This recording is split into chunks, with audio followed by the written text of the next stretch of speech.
Hello and welcome students, আশা করি তোমরা সকলেই খুব ভালো আছো। জ্ঞানজ্যোতি কোচিং সেন্টারের পক্ষ থেকে তোমাদের সবাইকে আরো একবার স্বাগত। তো আমি মীরা ম্যাম, আমি আজ তোমরা যারা কোচবিহার পঞ্চগড় ইউনিভার্সিটি আন্ডারে পড়ছো, তোমাদের সেকেন্ড সেমিস্টার মেজর আর মাইনর টু যে বেঙ্গলি পেপার রয়েছে, সেখান থেকে আজ যে বিষয়টি নিয়ে আমি আলোচনা করবো সেটা দেখো স্ক্রিনে খুব সুন্দরভাবে দেওয়া আছে। বাংলা কাব্যে কাজী নজরুল ইসলাম যে রয়েছে তার অবদান কতটা রয়েছে সেই সম্পর্কে কিন্তু আজকে ক্লাসে আমি একটা সংক্ষিপ্ত আলোচনা তোমাদের সঙ্গে কিন্তু করবো। ঠিক আছে, দেখো ক্লাসটা শুরু করার পূর্বে আগে খুবই একটা গুরুত্বপূর্ণ ইনফরমেশন তোমাদের সঙ্গে আলোচনা করে দিয়েছে। তোমরা যার যা ভাবছো এই সেমিস্টার আমাদের সঙ্গে অনলাইন ক্লাস বা নোটসের জন্য যোগাযোগ করবে, তাদেরকে বলে দিই এখানে বোর্ডের কর্নারে দেখো দুটি নাম্বার দেওয়া আছে। এই নাম্বার দুটি হচ্ছে আমাদের Gyanjyoti coaching centre official helpline number. যে কোনো একটি নাম্বারের মধ্যে কল করে নিয়ে কিন্তু আমাদের সঙ্গে যোগাযোগ করে নিতে পারবে। তার সঙ্গে তোমাদের বিভিন্ন সেমিস্টার কোর্স ফি কি কি রয়েছে সেটা বলে দিচ্ছি। যারা মেজর কোর্সের স্টুডেন্ট আছো তাদের জন্য কোর্স ফি আছে 1199, আর যারা মাইনর কোর্সে রয়েছে তাদের জন্য কোর্স ফি আছে 699। আর আমাদের কোর্সে যদি তোমরা অ্যাডমিশন নাও, যে যে সুবিধা তোমরা পাবে সেটা হচ্ছে এখানে তোমরা live classes, recorded classes, high quality notes, তার সঙ্গে পাবে তোমরা 100% কম্পেনসেশন। এই সবগুলো সুবিধা কিন্তু তোমরা একসাথে পেয়ে যাচ্ছ।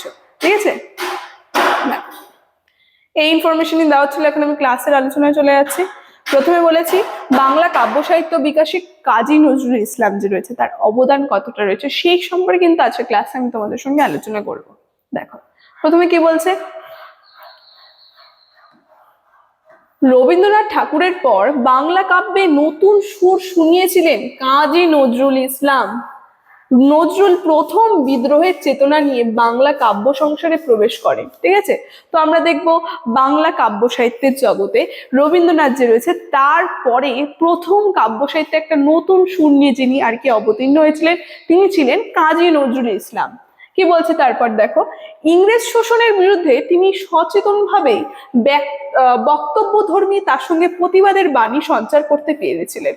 তো তিনি যে কাব্য সাহিত্যের জগতে আর কি এসেছিলেন তার আসল যে বিষয়টা সেটা ছিল বিদ্রোহী চেতনা। এবং ইংরেজরা যে ছিল, ইংরেজ সরকারের বিরুদ্ধে তিনি কিন্তু তার কাব্যের মধ্যে সেই প্রতিবাদের বাণী কিন্তু সঞ্চার করতে পেরেছেন।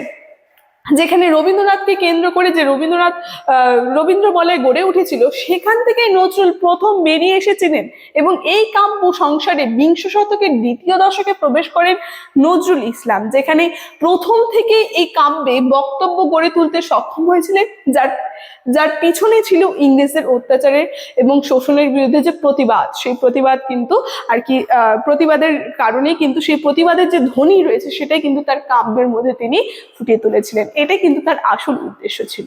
তো তার কাব্যগুলো যে রয়েছে এই জায়গাটা একটু ভালো করে দেখবে, কারণ তোমাদের এক্সামের মধ্যে কিন্তু শর্ট কোশ্চেনে এসে থাকে, জায়গাটা কিন্তু ইম্পর্টেন্ট আছে। কি বলছে, কাজী নজরুল ইসলাম যে রয়েছে তার কাব্যগুলো যে রয়েছে সেই কাব্যগুলোর নাম, তার উল্লেখযোগ্য কাব্য সবার প্রথমে রয়েছে অগ্নিবীণা।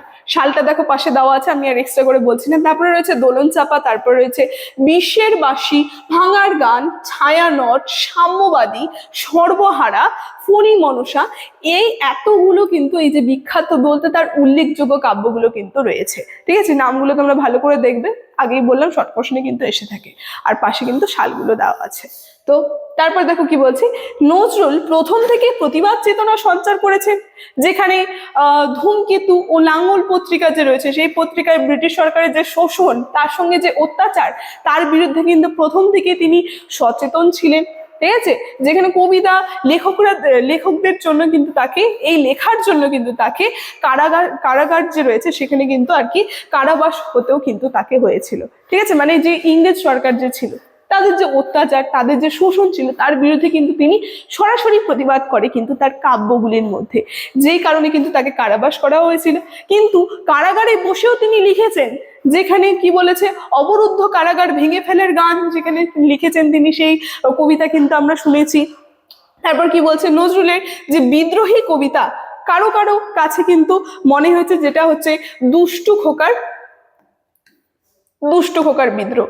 এখানে বিদ্রোহী কবিতা যে তার রয়েছে সেটা কিন্তু তিনি পরিচয় দেয়। এবং কি বলছে, তবে এই কবিতা ব্রিটিশ সরকারের অবস্থানকে স্পষ্ট করে দিয়েছিল, এমনকি ব্রিটিশ সরকারের যে শোষণ তার সঙ্গে অত্যাচার ও সাধারণ মানুষ যা স্পষ্টভাবে কিন্তু বুঝতে পেরেছিল তার এই কাব্যগুলি আর কি পাঠ করে। ঠিক আছে, তারা তো শোষণ হচ্ছিল সমাজে, কিন্তু নজরুল যে রয়েছে, কাজী নজরুল ইসলাম, কবি কাজী নজরুল ইসলাম, তার এই কাব্যগুলো পাঠ করে কিন্তু এই যে একটা বিদ্রোহী চেতনা, সেটা কিন্তু সাধারণ মানুষের মধ্যে সঞ্চার হচ্ছিল, যেখানে ক্রমাগত আমি শব্দ, এই শব্দটি ব্যবহার করে তিনি প্রতিবাদকে একটা উচ্চ সুরে নিয়ে গিয়েছিলেন, যেখানে তার যে কবিতা বা তার যে কাব্য রয়েছে, সেই কাব্যের কিন্তু কিছু উদাহরণ কিন্তু এখানে লাইনের মধ্যে দেওয়া আছে, যেখানে আমি শব্দটা তিনি প্রয়োগ করেছেন। কি বলছে, যে আমি চরম দুর্দম, দুর্বিনীতি, নৃশংস, মহাপ্রলয়ের আমি নটরাজ, আমি সাইক্লোন, আমি ধ্বংস, আমি মহাভয়, আমি অভিশপ্ত পৃথ্বীর, আমি দুর্বার, আমি ভেঙে করি সব চুরমার। খুব সুন্দরভাবে যে আমি শব্দ দিয়ে তিনি কিন্তু প্রতিবাদের যে ধ্বনি, সেটা কিন্তু আর কি তার কাব্যের মধ্যে কিন্তু তিনি ফুটিয়ে তুলেছেন। ঠিক আছে, তারই কিন্তু একটা উদাহরণ কিন্তু এখানে আমি আলোচনা করলাম। তো আজকে এই যে টপিকটা ছিল, এই টপিকটা নিয়ে আলোচনার বিষয় কিন্তু আমার এতটাই ছিল। আলোচনাটা আমি এখানে শেষ করছি। ভিডিওটি শুরু থেকে শেষ অবধি দেখার জন্য থ্যাংক ইউ।